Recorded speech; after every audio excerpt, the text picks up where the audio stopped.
So you just have to say, okay, you kicked me in the head. Take one day to drown your sorrows. Yeah. Get up in the morning, go look for another way. Yeah. Maybe you have a talent you don't even know about. You really have to think about, what do I know? And Yeah. how can I apply it to this new world?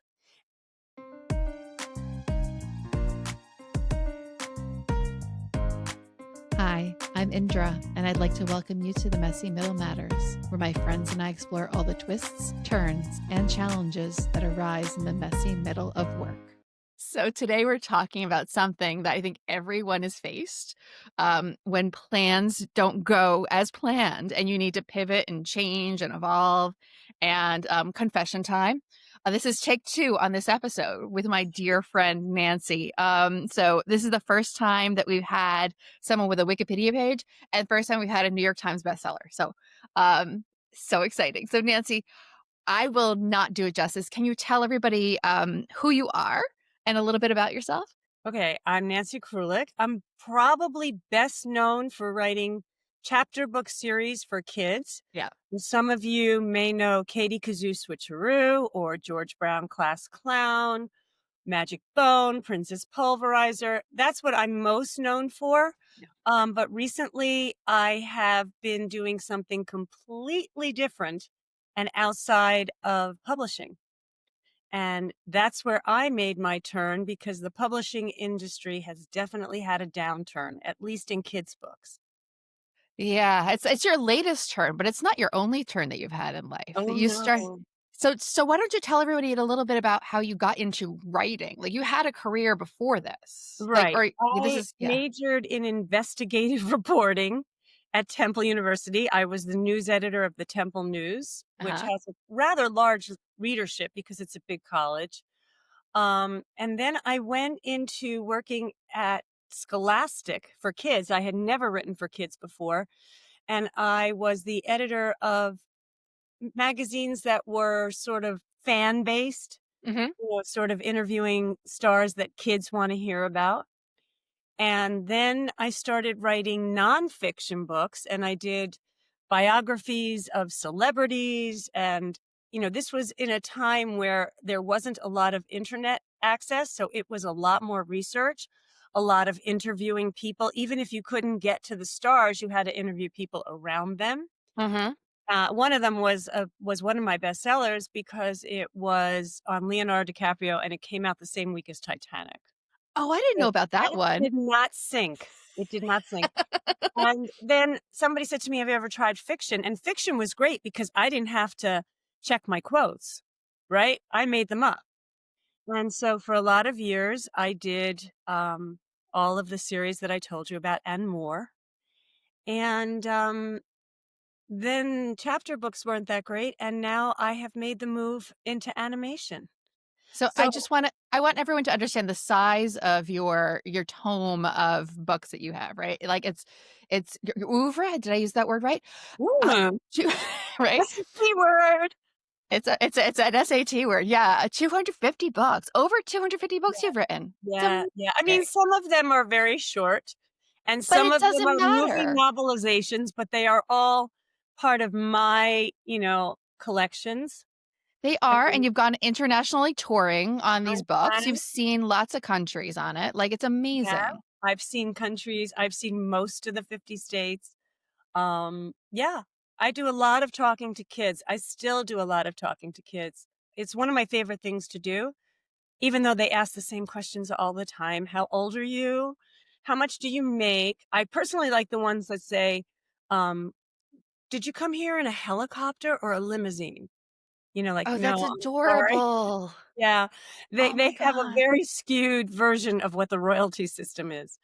Oh my goodness. Well, and somebody who's had so much success, like we've all seen it, or maybe we've lived it ourselves. You get so stuck in your work being your identity, and having that one thing as Right. like this is what I do, and having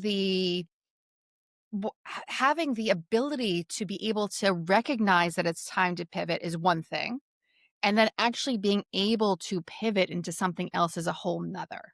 So I know a little bit about this story, but like the story of like how did you wind up in your latest chapter of animation, right? Like and this whole thing. Right. I had done some television work. I had done a series in the 90s called Eureka's Castle.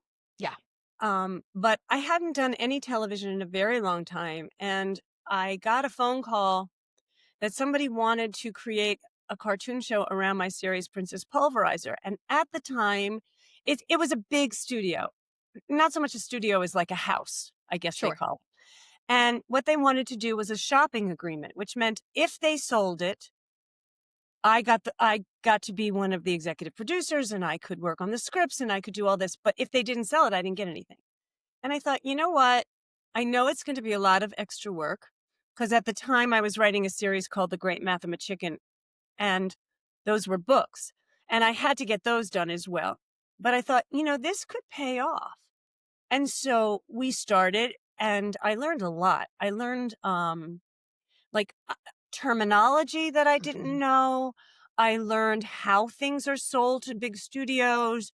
I learned how to write an animation script, which is very different because you have a lot more freedom than when you're working with puppets, which is what Eureka's Castle was. And Oh, like logistically, they can do something altogether different. Like right, you can do anything you want in animation. they're not tethered to the ground. Right. And what happened was the strike.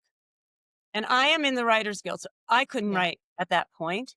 And they didn't want to because we were supporting the actors, we were Mhm. supporting the writers. However, what happened afterwards was that the major studios stopped taking meetings on cartoon shows for this age group, which was like 5 to 11-year Mm. olds. And the house that I was working with, which was a major house, went out of business. So that was kind of the end. However, one of the producers, Emmy Award winner David Levin, was the one who had found the Princess Pulverizer books.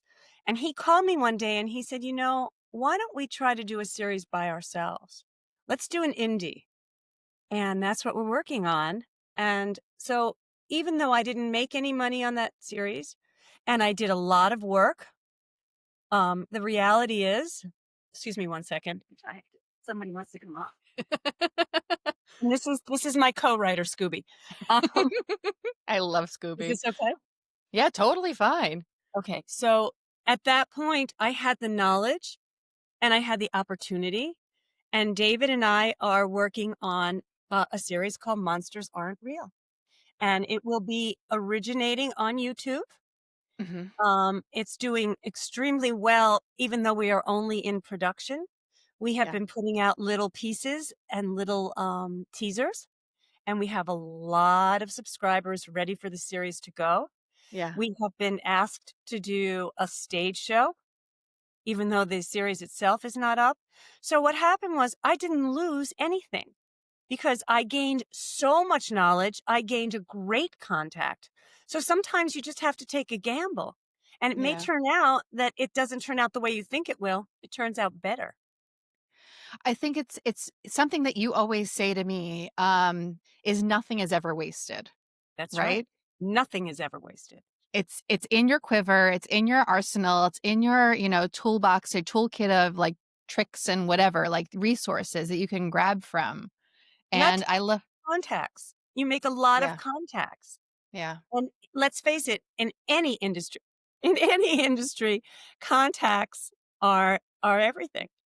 In this market especially, I think that that's true. Like we've had a few different episodes on networking and the value of it, and it's which is not comfortable for everyone, right? And but it's so necessary, especially in this job market. A lot of our listeners are more on the corporate side of things, but where it's the number of applicants that are available for any role at any level outpaces the number of roles that are out there. That's just the reality right now, which is where having people within your network and knowing, having, staying top of mind for people, the way that David thought, like, oh my goodness, Dave, it was just more of this. You couldn't have planned that. You couldn't have planned the way that that came together. His daughter liked the Princess Pulverizer books. That's how this started. You don't know what on your resume is going to lead you to the next thing. My first job at Scholastic, I had been the news editor of a paper in Philly. All right, it was a college paper, but it was a paper. Yeah. I got hired for this kids magazine because I had been a counselor at camp to the age group that the magazine was catering to, and I knew that group.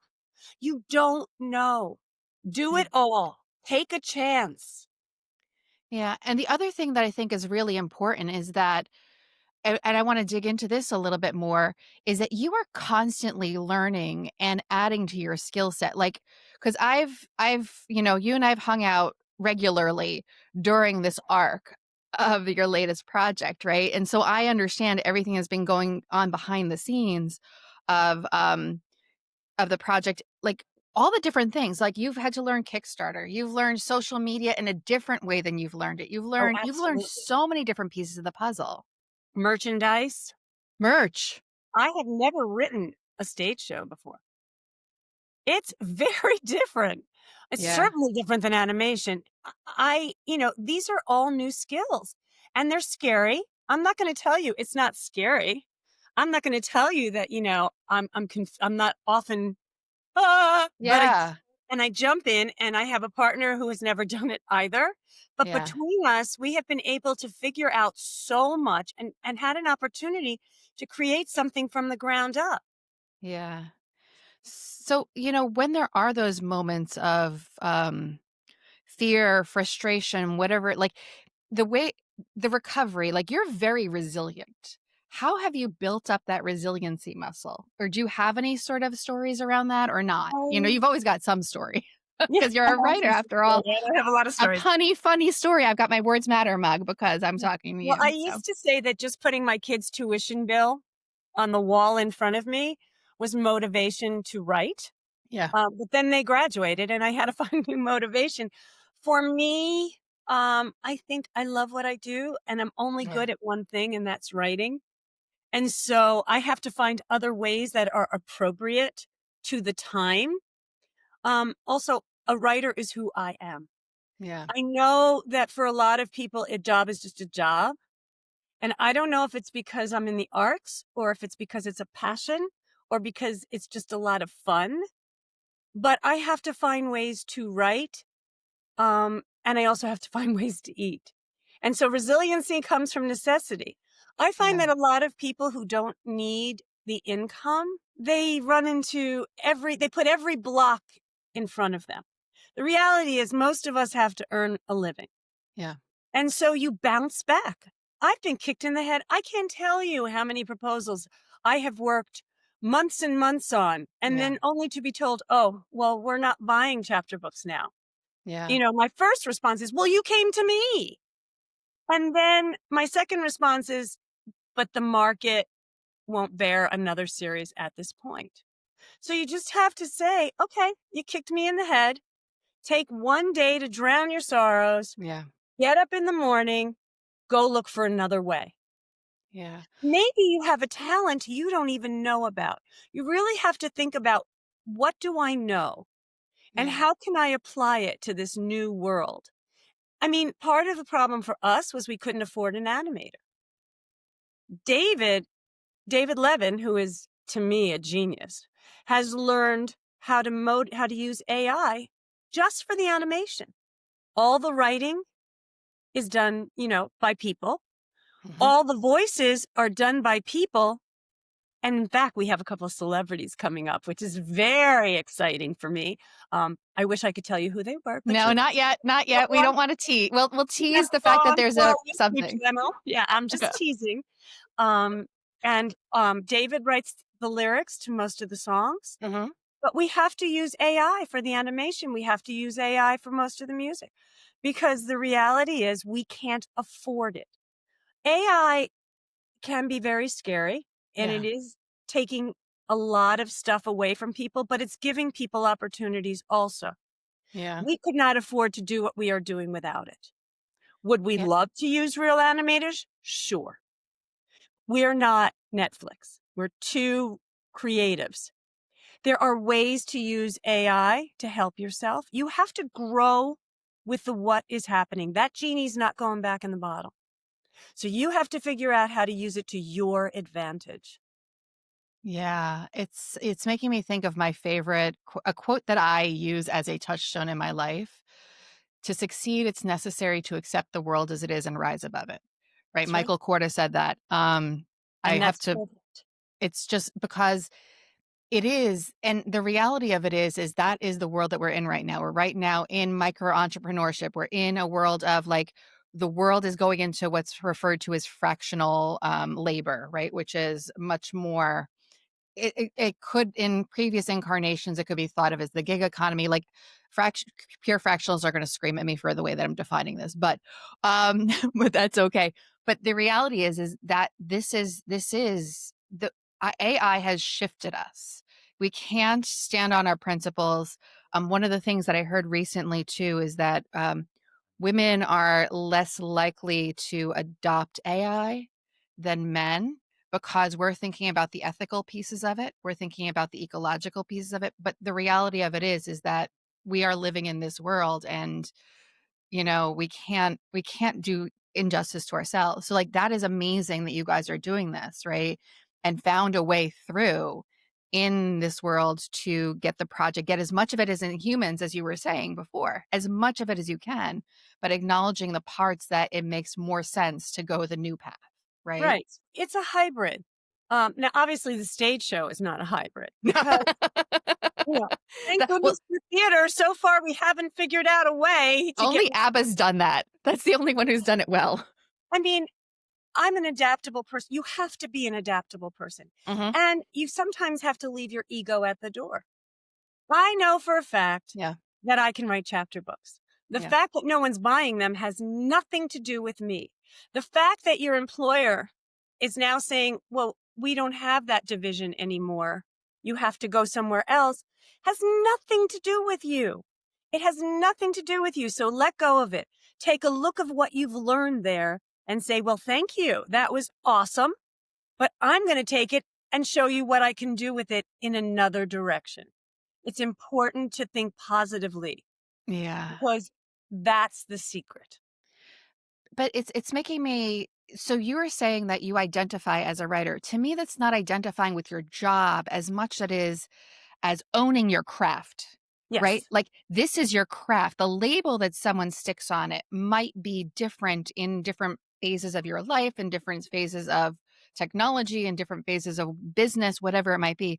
But that's your craft. And identifying with your craft, I think is really healthy because it's what you know and you're figuring out how do I bring this and how do I leverage this in this world, which is how you've been constantly able to reinvent yourself. right. My craft is writing. I am identified by other people as a chapter book writer.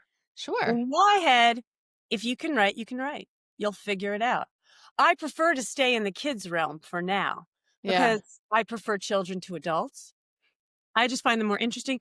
And also, inside, I'm 10 years old. So I Yeah. can relate, you know? Well, and And I also you're find, very punny too. You're yes, funny and punny, which is funny. really good for kids. I write comedy. That's what I am. I'm a comedy writer for that 5 to 11-year-old group. But I mean, I have written for young adults and I have written for little kids. I Yeah. have written picture books and board books and I have written comic books and I have written coloring books. Um, I try to take everything I have and figure it out, but I also do a lot of research. Yeah. And before you make that pivot, now sometimes you're just forced into a pivot because you need the cash, Of right? Let's course. be honest, you need the insurance, whatever it is. But sometimes you can pick where you want to go, right? And so I did a lot of research into, is YouTube really the way to go with kids? And the truth is today, most kids between the ages of 5 and 11 are getting their entertainment from YouTube. They're certainly not getting it from network television. There's no Saturday morning cartoons. Netflix doesn't have a lot of them, neither does that Prime. I mean, they have, you can rerun SpongeBob just so many times, right? Right. This is something new. This is something different. And I did the research to make sure that's really where kids are watching. And it is where Right. kids are watching. And I also did research on, can you make money on YouTube? And you can. But really the money then comes from the merchandise. And then do we want to sell the rights to a publisher to write the novelizations like I used to write when I started my career? Yeah. Um, we're going to get money from this stage show. The merch is a lot of money, especially, when you're doing it for kids theater, because those kids will go up to the table and say, I want my Mom. souvenir. I want my souvenir. So I did a lot of research and David did a lot of research. And so Yeah. that's how, we're finding out. And now I'm getting calls from other people who might want to do animation. So Yeah. it's taking off a career in a different path. But do your research if you really have the time. Some people don't have the time, and I acknowledge that. But if you have the time to figure out the best next step, take it. Do your research. Yeah. Research the company, research the job, research how your skills match. And for women in particular, Hmm. do not underestimate yourself. I have read all kinds of articles about how men will say, oh, yes, I have all the skills for this, even if maybe they don't. And women will say, I have all but one. I'm not going to apply. Yeah. Apply. Trust me that what you do have may be more important than what you think you don't. Yeah. Yeah. No, I think that's really, really important because yeah, that's real. That hits home. That hits home. That hits home hard. Um, so any other we've covered a lot of we've kind of covered a lot of ground. And Well, so and well, this is really all about there's so many pieces to this. Any other thoughts, anything that I missed that we should be highlighting for everyone? Any like nuggets from your past where you're like, "Ooh, I want to make sure the world knows about this." And then I'm going to ask you more details on your current project, so how people can um, find you. I think we've covered pretty much Yeah. everything. Do your research. Yeah. Remember that you have more skills than you think you do. Yep. Do not take a disappointment as a loss. Take everything you've learned and take it to the next step. Those are the big three, Yeah. I think. Yeah. Yeah. And I God think knows I pivoted and pivoted and pivoted. So, yeah. Yeah, and I'm still standing, to quote Elton John. you are. You are. So I know that we're not allowed to talk about all the details, but how can people find and we'll add it into the show notes. Tell Okay. everyone more about Monsters Aren't Real, question mark, question mark. I don't know if it was Question 2 or mark. 3 question marks. I Three can't remember how. question marks. Three question marks. Monsters Aren't Real is the new series. Yeah. It got started when David called me and he said, do you have any ideas? And I said, it's funny. I had done a 4-book series called Ms. Frogbottom's Field Trips, which was about a teacher that took these field trips all over the world and kids confronted monsters from different countries and cultures. And I was waiting for the 5th book. I had an outline for the 5th book and they killed the series. Partially because the series came out during the pandemic. I couldn't go to schools. I couldn't tour. It's Yeah. not the same on Zoom, you know? So, when David called me, I said, I have this storyline about, um, Frankenstein's Fear Park, which is an amusement park. I had it taking place in Germany because that was going to be the next. Yep. I said, well, what if we had 2 friends and one believes in monsters and one doesn't believe in monsters, and this town is suddenly taken over by monsters? So we had sort of like an X-Files for kids. Yeah. Um, and we have all this stuff going on, and we played off each other. David has a company called Brainstorm Inc., which is Okay. perfectly named. Because if I, brainstorm with myself, I'm usually one brain short. So this is better. And that's how it all started, was because I took something where it had been turned down or ended. And Yeah. I thought, how can I use what's sitting in my drawer? And then, of course, David took it one place further and I took it one place further. And so now we have all these crazy monsters. We have everything from a 2-headed shark to, a pizza creature to a mummy to Frankenstein's monster. I mean, we have some traditional monsters and we have some really weird monsters that nobody's heard of. And we're just having a lot of fun doing one episode after another after another.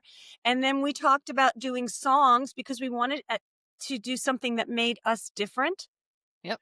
So we sort of have a music video that will come after every episode. because And you have to have wait, something. hold on. It's Springsteen and the Eek Street Band. Yes, Boo Springsteen and the Eek Street Band. You know, so we have a lot of puns. David is also a punster.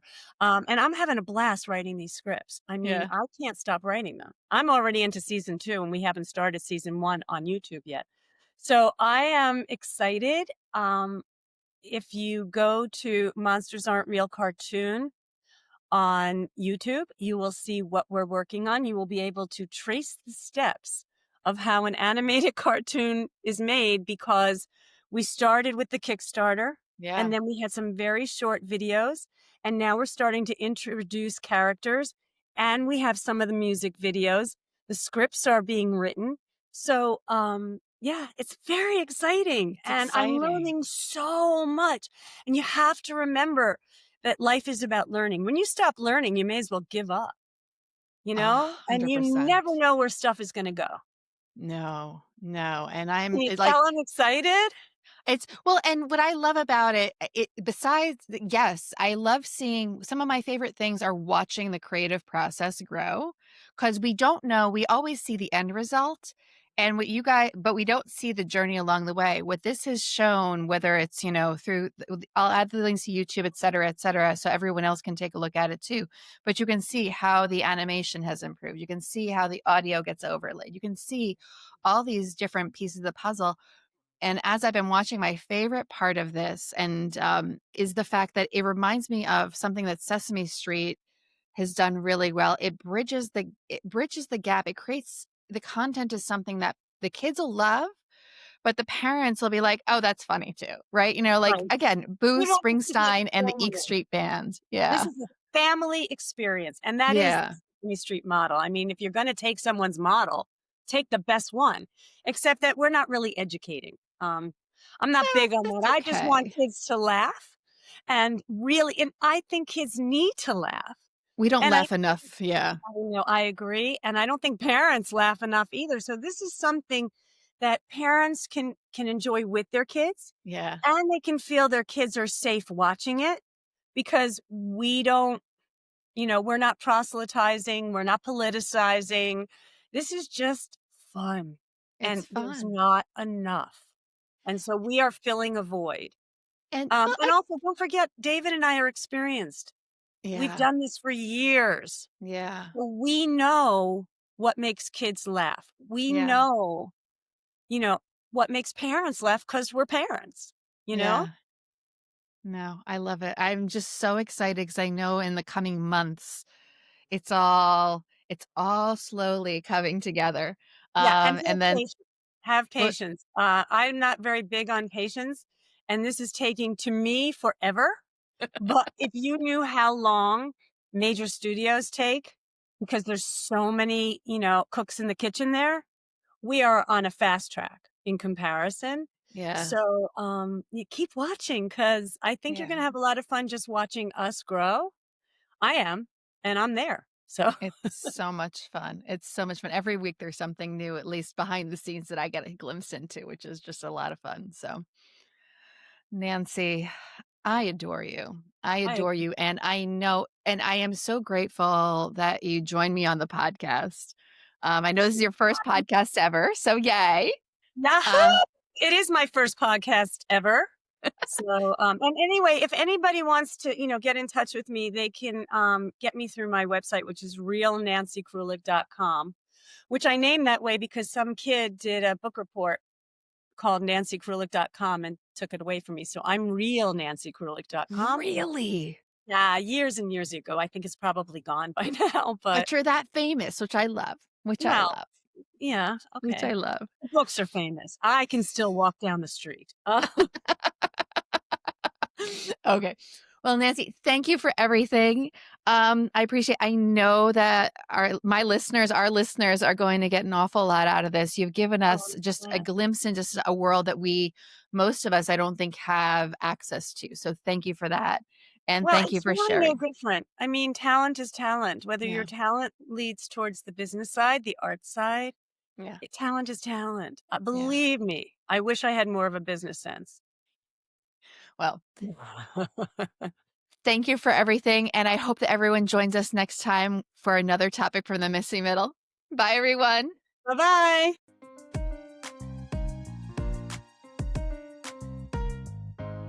Thanks for taking time with us in the messy middle. Word of mouth remains the most powerful way for people to find us.